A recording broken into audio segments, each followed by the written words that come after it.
100 ರೂಪಾಯಿ ಜೇಬಲ್ಲಿ ಬಿಟ್ಬಿಟ್ಟಿದ್ದೀರಾ, ತಗೊಳ್ಳಿ. ತಗೋ, ಈ 100 ರೂಪಾಯಿ ಜೊತೆಗೆ ಇನ್ನೊಂದು 100 ರೂಪಾಯಿ ತಗೋ.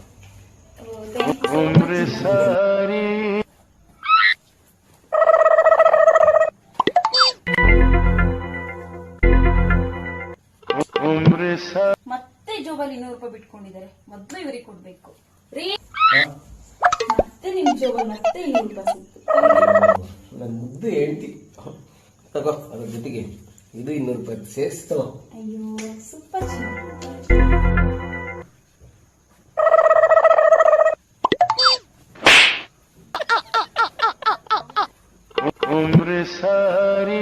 ಏನಿವತ್ತು ಇವ್ರ ಜೋಬಲ್ಲಿ 1 ರೂಪಾಯಿನೂ ಸಿಗ್ತಾ ಇಲ್ಲ. ಏನ್ ಮಾಡೋದು? ಒಂದ್ ಕೆಲ್ಸ ಮಾಡೋಣ, ನಂದು 2,000 ರೂಪಾಯಿ ಇವ್ರ ಜೇಬಲ್ ಸಿಕ್ತು ಅಂತ ಹೇಳ್ಬೇಡಣ. ಅಲ್ಲಿ 2,000ಗೆ ಇನ್ನು 2,000 ಸೇರಿಸ್ಕೊಟ್ಬಿಡ್ತಾರೆ. ಅಲ್ಲಿ 4,000 ಆಗುತ್ತೆ. ಒಳ್ಳೆ ಮಜಾ ಇರುತ್ತೆ ರೀ. ರೀ ಸಿಕ್ತು, ತಗೊಳ್ಳಿ. ಅಯ್ಯೋ, ನಾನು ಇದ್ದೆ ಬೆಳಗಿದ ಹುಡುಕ್ತಾ ಇದ್ದೆ. ಥ್ಯಾಂಕ್ಸ್ ಕಣೆ, ಖುಷಿ ಆಯ್ತು. ಬರ್ತೀನಿ.